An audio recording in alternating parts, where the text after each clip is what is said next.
हल्दी की रस्म में अस्पताल से पहुंची रूहानी ने जैसे ही चौधरी भवन में कदम रखा, पूरे माहौल का रंग बदल गया।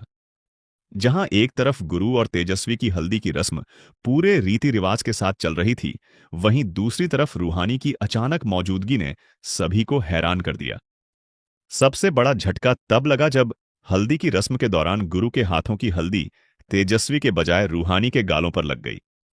वहां मौजूद हर व्यक्ति कुछ पल के लिए स्तब्ध रह गया। दादी के हाथ से पूजा की थाली लगभग छूट गई। नागेश्वर चौधरी की आंखों में गुस्सा साफ दिखाई दे रहा था। तेजस्वी का चेहरा अपमान और जलन से भर उठा। लेकिन गुरु खुद भी समझ नहीं पा रहा था कि आखिर उसके हाथ क्यों रुक गए और हल्दी रूहानी के चेहरे पर कैसे लग गई। रूहानी की आंखों में उस पल आंसू चमक उठे। उसे लगा जैसे मां दुर्गा एक बार फिर यह संकेत दे रही है कि उसका और गुरु का रिश्ता अभी पूरी तरह खत्म नहीं हुआ है। लेकिन उसने अपने दिल को मजबूत किया और मन ही मन फैसला कर लिया कि अगर गुरु की खुशी तेजस्वी के साथ है तो वह उसके रास्ते से हट जाएगी। मगर किस्मत को शायद कुछ और ही मंजूर था। हल्दी की रस्म में हुई अफरा तफरी के बाद पूरे परिवार का ध्यान शादी की तैयारियों पर था। किसी को अंदाजा नहीं था कि अगले 24 घंटे चौधरी परिवार की पूरी दुनिया बदल देने वाले हैं। रात को जब गुरु को पुराने शिव मंदिर में बुलाने वाला मैसेज मिला और उसने वहां जाकर वह रहस्यमयी फाइल देखी, तब पहली बार उसके मन में तेजस्वी को लेकर शक पैदा हुआ। तस्वीरों और दस्तावेजों ने उसके विश्वास की नींव हिला दी थी, लेकिन वह अभी भी किसी निष्कर्ष पर नहीं पहुंचना चाहता था। उधर रूहानी लगातार कुछ सबूत इकट्ठा करने में लगी हुई थी। उसे पता था कि तेजस्वी के अतीत में ऐसा राज छिपा है जो गुरु की जिंदगी तबाह कर सकता है। इसलिए वह हर कीमत पर सच सामने लाना चाहती थी। अगले दिन मेहंदी की रस्म में जब रिया अपनी गोद में बच्चे को लेकर हवेली पहुंची और उसने सबके सामने पेन ड्राइव रखी, तो पूरे परिवार की सांसें थम गईं। गुरु ने पेन ड्राइव को टीवी से जोड़ दिया। वीडियो चलना शुरू हुआ। स्क्रीन पर तेजस्वी दिखाई दी। वह किसी होटल के कमरे में एक युवक के साथ थी। फिर दूसरी वीडियो चली। उसमें तेजस्वी फोन पर बात कर रही थी। वह कह रही थी, बस कुछ दिन और, गुरु से शादी हो जाए, फिर चौधरी परिवार की सारी संपत्ति मेरे नाम हो जाएगी। उसके बाद किसी को मेरी सच्चाई कभी पता नहीं चलेगी। वीडियो खत्म होते ही पूरे हॉल में सन्नाटा छा गया। दादी की आंखों से आंसू बहने लगे। नागेश्वर चौधरी का गुस्सा फूट पड़ा। तेजस्वी, ये सब क्या है? तेजस्वी के पास कोई जवाब नहीं था। वह बार बार कह रही थी कि यह सब झूठ है, लेकिन सबूत उसके खिलाफ थे। रिया ने आगे बढ़कर बताया कि जिस युवक के साथ तेजस्वी का संबंध था, वह उसका पति था। तेजस्वी पिछले 2 साल से उसे ब्लैकमेल कर रही थी और चौधरी परिवार की संपत्ति हासिल करने की योजना बना रही थी। गुरु का दिल टूट चुका था। उसने कभी सोचा भी नहीं था कि जिस लड़की पर वह भरोसा कर रहा था, वही उसे धोखा दे रही होगी। तेजस्वी रोने लगी। वह गुरु के पैरों में गिर गई। मुझे माफ कर दो गुरु, मैं लालच में अंधी हो गई थी। लेकिन गुरु की आंखों में अब सिर्फ निराशा थी। उसने अपना हाथ पीछे खींच लिया। जिस रिश्ते की नींव झूठ पर हो, वह रिश्ता कभी नहीं टिक सकता। इतना सुनते ही तेजस्वी पूरी तरह टूट गई। नागेश्वर चौधरी ने तुरंत शादी रद्द करने का फैसला सुना दिया। मेहमान एक एक करके जाने लगे। पूरी हवेली में मातम जैसा माहौल बन गया। उधर रूहानी चुपचाप यह सब देख रही थी। उसने गुरु को बचाने के लिए सच सामने लाया था, लेकिन उसके दिल में खुशी नहीं थी। उसे सिर्फ इतना सुकून था कि गुरु एक बहुत बड़ी गलती करने से बच गया। रात को गुरु अकेले मंदिर पहुंचा। वह भगवान शिव के सामने बैठ गया। उसकी आंखों में आंसू थे। उसे लग रहा था जैसे उसकी पूरी दुनिया बिखर गई हो। तभी पीछे से किसी के कदमों की आहट सुनाई दी। उसने मुड़कर देखा। रूहानी खड़ी थी।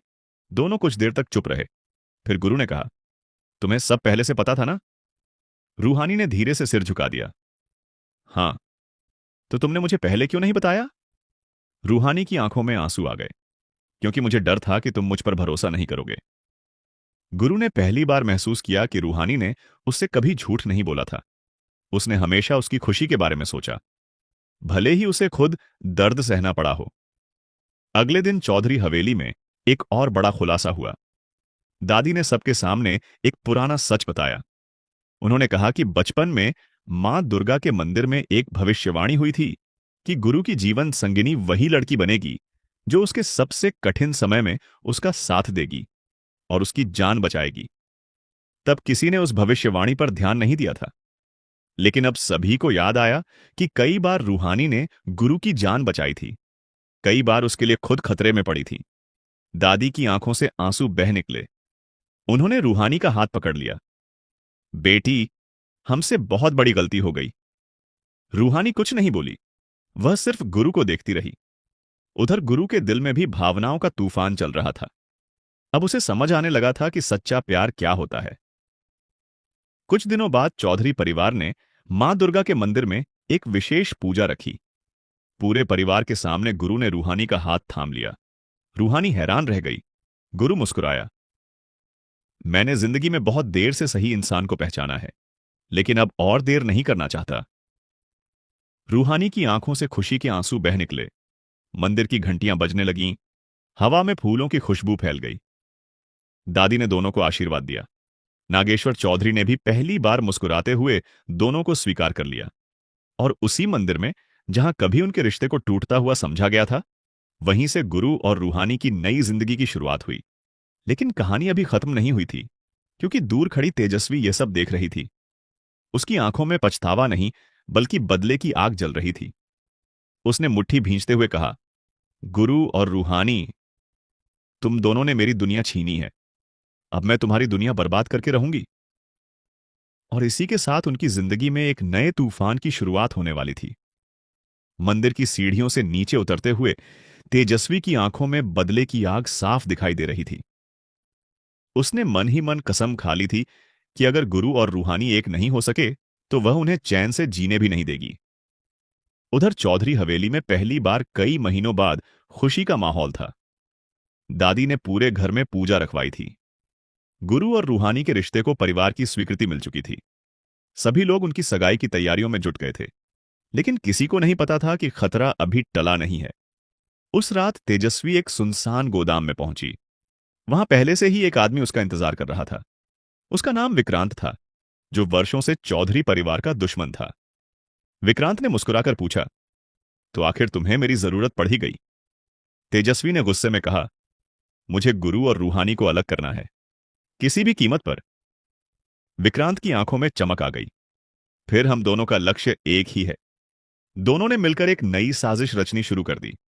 अगले दिन चौधरी हवेली में सगाई की तैयारियां जोरों पर थीं। रूहानी बेहद खुश थी।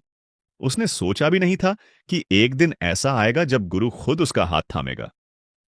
दादी ने रूहानी को अपने हाथों से एक पुराना हार पहनाया। यह हमारे परिवार की बहू के लिए है। रूहानी भावुक हो गई। तभी हवेली के बाहर एक कार आकर रुकी। कार से एक बुजुर्ग महिला उतरी। उसे देखकर नागेश्वर चौधरी का चेहरा अचानक बदल गया। तुम यहां? पूरे परिवार ने हैरानी से उनकी तरफ देखा। महिला ने गंभीर स्वर में कहा, मैं अपने बेटे का हक लेने आई हूं। सभी लोग चौंक गए। गुरु ने पूछा, आप कौन हैं? महिला ने उसकी तरफ देखते हुए कहा, मैं सावित्री हूं, और तुम्हारे पिता की पहली पत्नी। यह सुनते ही पूरे घर में सन्नाटा छा गया। दादी के हाथ कांपने लगे। नागेश्वर चौधरी की आंखें झुक गईं। रूहानी और गुरु एक दूसरे को देखने लगे। महिला के पीछे खड़ा एक युवक आगे आया।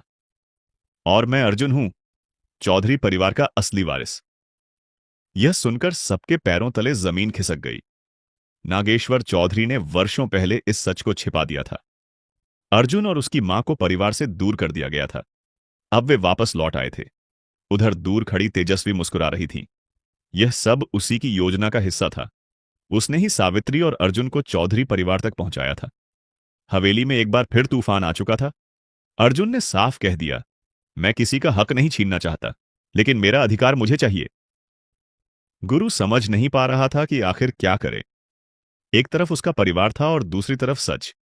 उसी रात हवेली के पुराने रिकॉर्ड खंगाले गए। सभी को पता चला कि अर्जुन सच बोल रहा था। वह वास्तव में चौधरी परिवार का सदस्य था। दादी की आंखों से आंसू बहने लगे। उन्हें अपने पुराने फैसलों पर पछतावा हो रहा था। लेकिन असली झटका अभी बाकी था। जब अर्जुन पहली बार रूहानी से मिला, तो उसकी नजरें उसी पर टिक गईं। रूहानी ने उसकी तरफ दोस्ती का हाथ बढ़ाया, लेकिन अर्जुन के दिल में कुछ और ही शुरू हो चुका था। वह पहली नजर में रूहानी को अपना दिल दे बैठा। अब कहानी एक नए मोड़ पर पहुंच चुकी थी। एक तरफ गुरु और रूहानी का रिश्ता था, दूसरी तरफ अर्जुन की बढ़ती भावनाएं।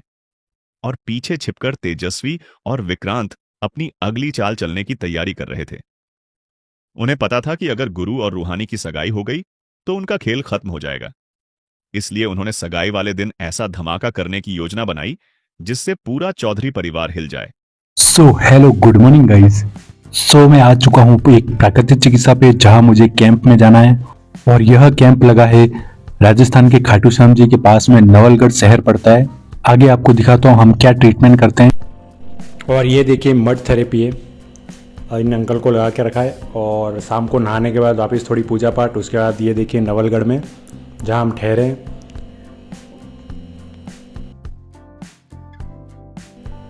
और फिर हम ये खाना खाने आ गए रेस्टोरेंट में रूफटॉप पे और खाना बने जब तक हम थोड़ा घूम रहे थे। उसके बाद खाना आ गया और हमने खाया और फिर हम खाना खाने के बाद टहले। दूसरे दिन वापस ट्रीटमेंट चालू किया गया और ये दिन हमारा लास्ट था तो हम थोड़े घुमा के आए। उसके बाद बारिश चालू हो गई